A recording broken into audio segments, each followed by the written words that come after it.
बिस्मिल्लाहिर्रहमानिर्रहीम। इंडेक्स ने अपना जो आज हाई बनाया था वो 46,035 का था, जिधर इंडेक्स ने अपने तकरीबन 228 पॉइंट जो गेन किए थे। उसके बाद इंडेक्स ने जो अपना लो बनाया वो 45,703 का था, जिधर इंडेक्स ने तकरीबन 104 पॉइंट जो लूज किए थे। और जो इंडेक्स की क्लोजिंग है वो 45,757 की है, जिधर इंडेक्स ने 50 पॉइंट जो है लूज किए हैं। ओवरऑल बात की जाए तो तकरीबन 98 मिलियन के वॉल्यूम जो ट्रेड हुए हैं आज इंडेक्स में। देखा जाए तो ओवरऑल वॉल्यूम जो है ना आप अच्छे वॉल्यूम कह सकते हैं, लेकिन तसल्ली बख्श वॉल्यूम नहीं कह सकते आप। वो जब 120 मिलियन के ऊपर होंगे तो फिर जो है उसे आप अच्छे वॉल्यूम कह सकते हैं कि ट्रेड हुए हैं इंडेक्स में। तो एक बात मैंने कल आपको बता दी थी कि इंडेक्स मुझे ऊपर जाता हुआ दिखाई देता है, लेकिन एक जो शक है मुझे या एक डाउट है मुझे, वो यही है कि जो इंडिविजुअल्स हैं, कल सिर्फ बाइंग जो थी वो इंडिविजुअल्स की थी, रात को हमने फीपीली भी देखा था। तो जो इंडिविजुअल्स की बाइंग है उस पर डिपेंड नहीं किया जा सकता। असल में 1 2 3 इदारे बाय करें तो वो एक अलग बात होती है, एक अलग सिनेरियो बनता है कि पता चलता है इदारों को किसी चीज पे यकीन है, वो देख रहे हैं आगे फ्यूचर में या दूरस नताज किसी चीज के आ सकते हैं, तो इदारे बाइंग पे आते हैं। तो जिसका ये मतलब निकाला जा सकता है कि इदारे अब बाइंग पे हैं तो आगे नेक्स्ट मूव जो है वो अच्छी हो सकती है। तो ये बात मैंने आपको रात को कह दी थी कि मुझे शक है कि ये जो इंडिविजुअल्स की बाइंग है इस पे डिपेंड नहीं किया जा सकता, और वही हुआ जिसका डर था। फिर सिर्फ एक इदारे पे भी आप बाय जो है डिपेंड नहीं कर सकते। आपने देखा था पीछे एक दिन जो मार्केट को सहारा दे दिया था इंश्योरेंस कंपनीज ने, उन्होंने तकरीबन मेरे ख्याल से आई थिंक मुझे याद आता है कि 15 मिलियन की या समथिंग की जो बाइंग की थी, तो उससे मार्केट कुछ पॉइंट्स जो है वो ऊपर चली गई थी, लेकिन दूसरे दिन वैसा परफॉर्म नहीं कर सकी थी मार्केट। तो सिर्फ एक बंदे के या एक इदारे के बाय कर लेने से जो है इंडेक्स जो है सस्टेन नहीं करता। जितनी देर तक 2 3 इदारे बाइंग नहीं करेंगे तो इंडेक्स जो है अपनी आगे की मूव जो है नेक्स्ट ऊपर की सपोर्ट नहीं बना सकता। 2 3 इदारे हों तो उनकी बाइंग पर डिपेंड किया जा सकता है, क्योंकि इदारे जो है सोच समझ के स्टेप लेते हैं, बाइंग करते हैं तो कुछ देख के लेते हैं कि आने वाला वक्त जो है कैसा हो सकता है, कैसी मूव इंडेक्स ऊपर की बना सकता है, फिर इदारे जो है वो बाइंग पे आते हैं। तो लास्ट हम 2 3 दिन से देख रहे हैं कि इदारे सब सेलिंग पे हैं, और कल भी इदारे सेलिंग पे थे, सिर्फ इंडिविजुअल्स की बाइंग थी। कल फीपीलीपी में देखे हैं तो बैंक्स जो हैं वो सेलिंग पे हैं, 0.17 मिलियन की सेलिंग की है इन्होंने। ब्रोकर जो हैं वो बाइंग पे हैं, लेकिन बहुत थोड़ी सी बाइंग की है इन्होंने, 0.04 मिलियन की। कंपनीज को देखें तो कंपनीज ने 0.13 मिलियन की सेलिंग की है। फॉरेन कॉर्पोरेट्स ने बाइंग की है 0.30 मिलियन की। फॉरेन इंडिविजुअल्स ने बाइंग ना सेलिंग, इंडिविजुअल्स ने 0.16 मिलियन की। इंश्योरेंस कंपनीज ने सेलिंग की है 0.06 मिलियन की। म्यूचुअल फंड ने भी सेलिंग की है आज 0.14 मिलियन की। एमबीएफसी ने आज सेलिंग की 0.01 की। अदर ऑर्गेनाइजेशन ने भी सेलिंग की 0.07 की, और ओवर पाकिस्तानी ने थोड़ी सी बाइंग की है 0.08 की। तो देखा जाए तो आज जो बायर है वो सिर्फ इंडिविजुअल्स हैं और फॉरेन कॉर्पोरेट्स है। फॉरेन कॉर्पोरेट्स की बाइंग पे आप थोड़ा डिपेंड कर सकते हैं, लेकिन उनकी एज सच देखें बाइंग भी तो इतनी ज्यादा नहीं है, सिर्फ 0.30 मिलियन की जो है उनकी बाइंग है। इसे आप क्या कह सकते हैं, 500 मिलियन से भी कम बाइंग है उनकी। तो सिर्फ फॉरेन कॉर्पोरेट्स की आज जो है वो बाइंग है 0.30 की, और उसके अलावा इंडिविजुअल्स की है, उसके अलावा थोड़ी सी ब्रोकर की है ना होने के बराबर, और ओवरसीज पाकिस्तानी की है 0.08 की।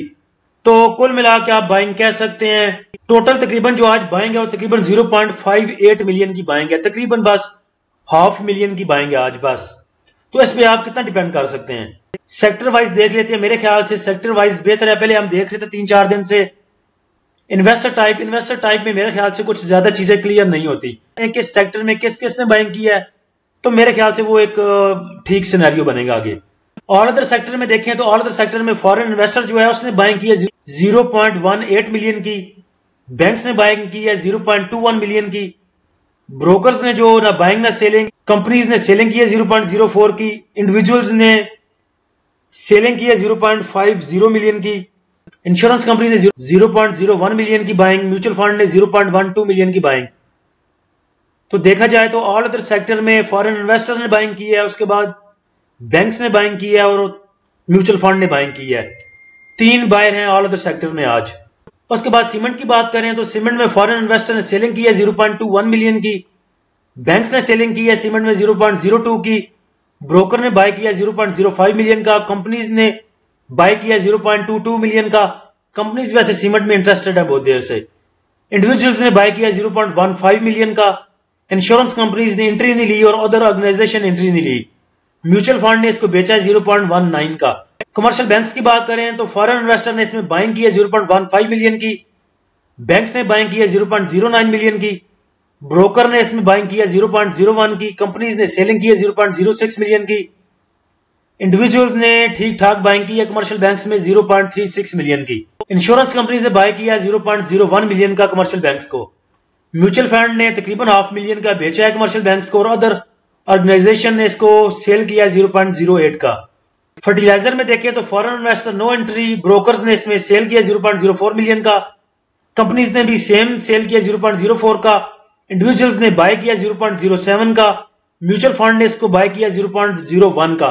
फूड एंड पर्सनल केयर में बात करें यूनिटी जिसमें आता है तो फॉरेन इन्वेस्टर ने इसमें बाइंग किया 0.01 मिलियन की। बैंक्स ने सेलिंग की है 0.01 मिलियन की। Broker no entry. कंपनीज ने सेलिंग की है 0.01 की। इंडिविजुअल्स ने इसको बाय किया है 0.05 का और म्यूचुअल फंड ने इसको सेल किया 0.04 मिलियन का। Oil and gas exploration companies को देखें तो फॉरेन इन्वेस्टर ने इसमें बाइंग की है 0.20 मिलियन की। बैंक्स ने सेलिंग की है 0.40 की। ब्रोकर्स ने बाय किया 0.09 का। कंपनीज ने सेलिंग की 0.21 की। इंडिविजुअल्स ने बाय किया 0.19 मिलियन का। इंश्योरेंस कंपनीज ने इसको सेल किया 0.09 का। म्यूचुअल फंड ने इसको बाय किया 0.22 का। तो देखा जाए तो oil and gas exploration companies में थोड़ी सी बाइंग सेलिंग नजर आती है आज। तीन बड़े बायर हैं इसमें ऑयल एंड गैस एक्सप्लोरेशन में, फॉरेन इन्वेस्टर, उसके बाद इंडिविजुअल्स और उसके बाद म्यूचुअल फंड्स। मार्केटिंग कंपनीज की बात करें तो मार्केटिंग कंपनी में आज पीएसओ शेल ने अच्छी मूव दिखाई। फॉरेन इन्वेस्टर ने oil and gas marketing companies में बाय किया 0.10 मिलियन का। बैंक्स ने इसमें बाय किया 0.15 मिलियन का। ब्रोकर ने बाइंग किया 0.04 की। कंपनीज ने इसको बेचा थोड़ा सा। इंडिविजुअल्स ने इसको ठीक ठाक बेचा 0.65 मिलियन का। इंश्योरेंस कंपनीज ने इसको बाय किया 0.04 का और म्यूचुअल फंड ने भी इसमें बाइंग किया 0.38 मिलियन की। अदर ऑर्गेनाइजेशन इसको थोड़ा सा बेचा है। तो मार्केटिंग कंपनीज में देखें तो जो बिग बायर है आपका वो फॉरेन इन्वेस्टर है, बैंक है और उसके बाद म्यूचुअल फंड है। और जो सेलर है वो सबसे ज्यादा इंडिविजुअल्स है। इंडिविजुअल्स ने सबसे ज्यादा सेल किया है इसको आज। पावर जनरेशन की बात करें तो फॉरेन इन्वेस्टर ने जो है सेलिंग की है पावर जनरेशन में 0.06 की। बैंक्स ने सेलिंग की है 0.21 मिलियन की। ब्रोकर्स ने बाय किया 0.01 का। कंपनीज ने एंट्री नहीं ली। इंडिविजुअल्स ने इसको बाय किया तकरीबन हाफ मिलियन का 0.44 मिलियन का। इंश्योरेंस कंपनीज ने बाय किया 0.03 का। म्यूचुअल फंड ने इसको बेचा है 0.20 मिलियन का। तो देखा जाए तो पावर जनरेशन में जो बड़ा बायर है वो इंडिविजुअल्स हैं और सेलर जो है वो बैंक्स है और म्यूचुअल फंड है। टेक्नोलॉजी सेक्टर में बात करें तो foreign investor no entry, banks no entry. Broker ने इसको सेल किया 0.03 का। कंपनीज ने इसको बाय किया थोड़ा सा 0.01 मिलियन का। इंडिविजुअल्स ने इसको बाय किया 0.02 का। इंश्योरेंस कंपनीज ने इसको सेल किया 0.01 का। म्यूचुअल फंड ने इसको बाय किया 0.02 का। टेक्सटाइल में देखें तो हल्की सी बाइंग सेलिंग है बस। म्यूचुअल फंड ने इसमें बाइंग किया 0.04 की और ब्रोकर ने इसको बेचा है 0.03 मिलियन का। अच्छा, सेक्टर वाइज बात करें तो जो ग्रीन है, जो पॉजिटिव में है वो 139 है। जो डिक्लाइन कर रहे हैं रेड में वो 159 है और जो अनचेंज है वो 22 है। तो देखा जाए तो रेड में ज्यादा है और ग्रीन में कम है। पॉजिटिव पॉइंट कंट्रीब्यूटर की बात करें तो DAWH ने कंट्रीब्यूट किए हैं 60 point, PPL 25, PSO 18 point, ILP 16 point, MEBL 14 point, PAKT 14 point, APL 12 point, Engro 11 point, SNGP 11 point, Shell 8 point. Minus point contributor में बात करें तो लक ने कंट्रीब्यूट किए हैं 46 point, UBL 27 point, BFL 23 point, BAHL 18 point, system 16, TRG 11, Hubco 9, DG Khan 9, FFC 8, PIOC 7। 52 week low में बात करें तो सबसे ऊपर GSKCH है, उसके बाद सरल आज दूसरे नंबर पे आ गया है। EFUG, ICI, AGP, JL, ICL, Byco, Fatima, FFC, Glaxo, EFORT, गोलेमन textile, NCL, EPCL, IG, IHL, उसके बाद TRG, एबर्ट, BNWM, PAEL, DCR, PTC, GATI, PSEL, SSGC, OLPL। Sector wise point contributor में बात करें तो बैंक्स ने कंट्रीब्यूट किए हैं -61 पॉइंट, सीमेंट ने -55, टेक्नोलॉजी ने -22, पावर -7 और अदर्स ने -5 पॉइंट। टॉप ट्रेड सेक्टर की बात करें तो एक्सप्लोरेशन कंपनीज है सबसे आगे 21 million, power 21 million, technology 20 million, marketing companies 17 million और सीमेंट 16 मिलियन।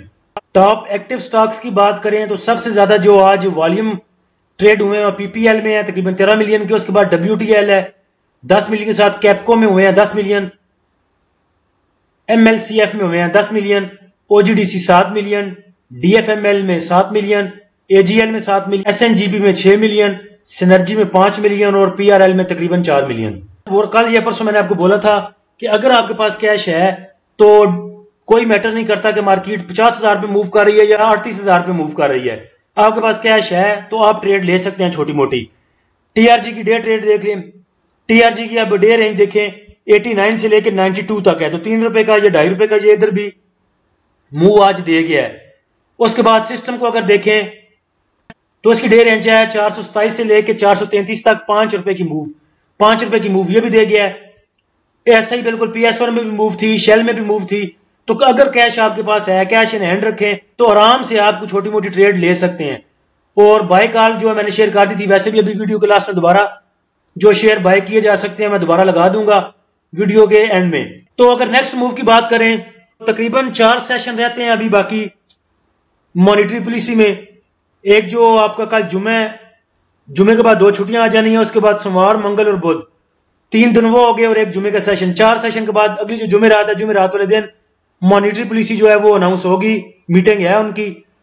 तो लग ये रहा है कि ये 4 सेशन जो है ये भी ऐसे ही जाएंगे, ऐसे जैसे 3-4 पीछे रेंज बाउंड थे, तकरीबन 45,000 से लेके 46,000 के दरमियान ही मूव कर रहा है इंडेक्स पिछले 10 दिन से। छुट्टियां भी डाल के आप कह ले तो 10 दिन से तकरीबन 45,000 से 46,000 के दरमियान जो है इंडेक्स आपका मूव कर रहा है। और मुझे लग रहा है कि जो नेक्स्ट 4 सेशन है वो भी ऐसे ही रोते धोते गुजर जाने हैं। उसके बाद 14 को मीटिंग है, 15 को मुझे पता है आपकी पेट्रोल प्राइसेज जो है वो भी दोबारा बढ़ जानी है जैसा कि लग रहा है।